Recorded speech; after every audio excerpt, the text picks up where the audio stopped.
I'm going to share with you 5 seemingly harmless mistakes that destroy new YouTube channels. And if you do the things that I'm talking about on this list and you do not take action on trying to fix them right now, there is a very high likelihood that all of the stuff that you want out of YouTube, getting views, getting subscribers, getting money, getting a community, all this stuff is not going to happen. But if you listen to the mistakes and you get busy fixing them now, your chances of getting exactly what it is that you want out of YouTube are astronomically higher. And real quick, if this is your first time here, my name is Nick. Welcome to the TubeSpanner channel, where we help you get more views, subscribers, and revenue from the content you're already making. So if you're a content creator, make sure you subscribe. Okay, the very first mistake on this list is a lot of content creators, when they're just getting started, they feel that they can't compete. They feel like everything is saturated and they don't have a chance right out of the gate. This is completely 100%, no, 1000% false. Even though it might seem like when you publish videos, YouTube isn't showing them to people and you're not getting the opportunity that you're after. And it might seem like all of the big YouTube channels are scooping up all the views. The reason it seems that way and the reason that it can be discouraging and the reason that you feel that you might not be able to compete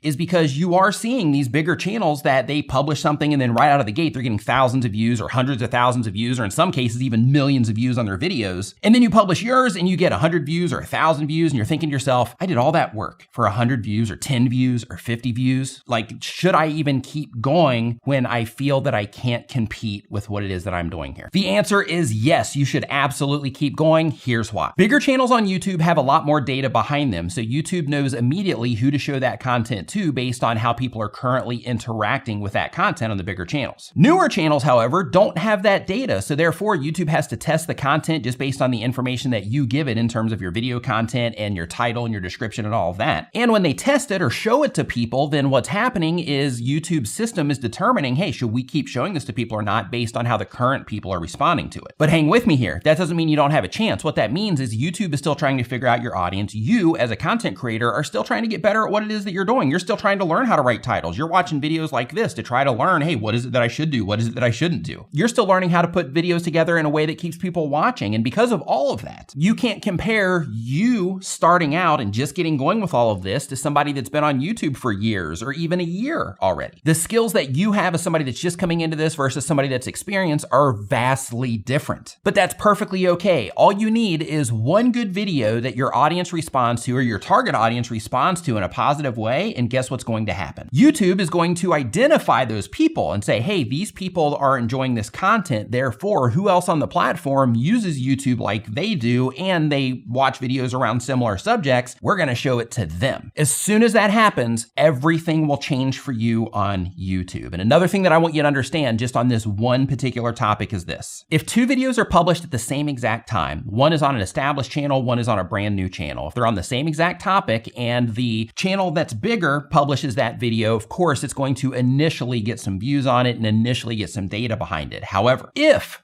the video on the new channel ends up getting a better response, that new video on the new YouTube channel will end up outperforming the established channel long term, which means you can compete. In addition to that, a lot of bigger established channels, they're just targeting home pages and suggested videos. You can also use search as kind of a foot in the door, so to speak, in order to get your videos out there and start getting some user data behind your videos. Of course, with the disclaimer of if your content type supports that. Now let's move on to the next mistake, which is waiting until your channel gets big to start taking it seriously. So a lot of times when content creators are starting out, they are just kind of dipping their toes in the water and they're thinking to themselves like, hey, I'm just gonna put up some videos from time to time, and if something starts working out or maybe I have some viral videos, then maybe I'll start taking this YouTube thing seriously. I'll start putting more effort into my thumbnails and titles. I'll start educating myself more on all the things that I need to do here. I'll try even harder to make better videos and so on. That's a huge mistake. And the reason that that is a absolutely humongous, gigantic, big mistake is if you wait until your channel's big to start taking it seriously, then the likelihood of your channel getting big just on its own without you taking it seriously is going to be pretty slim. But If you take the approach of, I'm going to make my channel big, and I'm going to figure this out, and I'm going to educate myself on all the things that I need to educate myself on, and I'm going to learn how to write great titles, I'm going to learn how to make excellent thumbnails, I'm going to learn how to make my videos look and sound great, I'm going to learn how to present my content and so on, so that you can achieve the thing, then you can almost guarantee that you're going to get results on the platform because you are going to be aggressive about making it happen. The next mistake on this list is not having a plan at all in any way, shape, or form. There's a saying that goes something along the lines of, if you don't plan, then you plan to fail. And the idea there is, if you don't have a plan and you don't think, I'm going to do this, and then I'm going to do this, and in order to do this, I need to have these things in place, and I need to learn these, and I need to do that, I need to apply this. If you don't know what that looks like and you don't have a plan, you don't know the direction that you're trying to go in. You don't know what it is that you're trying to accomplish. You don't know what to track. And most importantly, you won't even know what success looks like if you're sitting in it. But if you have a plan, you're going to know how you're going to monetize so that you can ensure that if you decide to go full time or use this as a side hustle or something like that, you know exactly how you're going to be making money. If you're not planning out your content and thinking out, okay, if somebody watches this video, then it's likely that they would be interested in this video and in this video, and you're thinking of how to connect your videos together to create a great viewing experience for your viewers and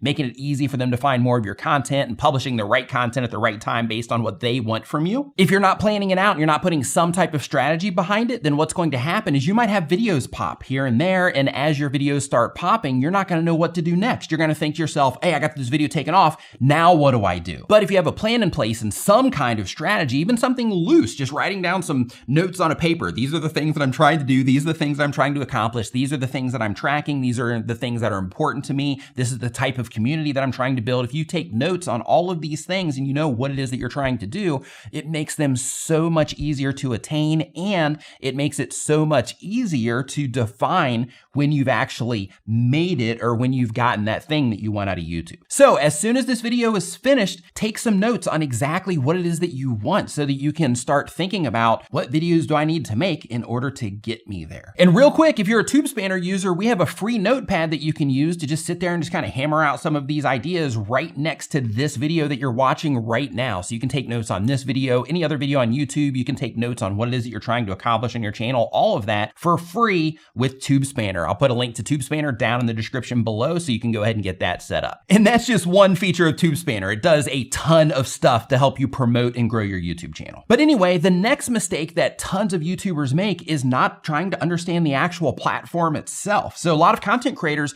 they want to publish videos and they want their videos to do well, but they don't take the time to understand the lingo, to understand their YouTube analytics, to start trying to understand how the platform even works in the first place. That's like trying to play basketball with a soccer ball. It doesn't make any sense if you're trying to succeed in basketball, right? The same exact thing applies to YouTube. You want to learn the tools that you need to know and the rules of the game, so to speak, in order to give yourself the best possible chance. So learn about YouTube analytics, learn the lingo behind YouTube. I actually put out a video recently on my YouTube channel that goes through some of this lingo about YouTube analytics to help you better understand that. I'll put a link to that down in the description so you can check that out also. But the more you understand the platform, the more you understand your analytics, the deeper you're going to understand your audience, and that's going to help you make better videos, and that's going to help you get your audience to respond to those videos in a better way, which is going to in turn help you grow your channel faster. And if we put that aside, it's not always about growing a YouTube channel, like it's gonna help you make a bigger impact faster. So in your free time, if you have any, make sure that you put in that extra effort because it can make a huge difference on your YouTube channel. The next huge mistake that a lot of YouTube content creators make is not being consistent. Here's the thing. You are going to watch videos on YouTube where they're going to tell you that consistency doesn't matter. That is completely false. Now, as it relates to YouTube by itself, sure, in that case, that statement has merit. If you just put out one banger video, just something that's really good, then in that case, you know, that video can take you to the moon, so to speak. However, if you want to be a content creator, or at the very least, you want to make sure that you're uploading videos on a regular basis, then in that particular case, you want to make sure that you are being as consistent as you possibly can. And here's why. It's not about the YouTube algorithm. It's about doing the thing. It's about working it into your lifestyle so that you can ensure that you are putting out content on a consistent basis. Because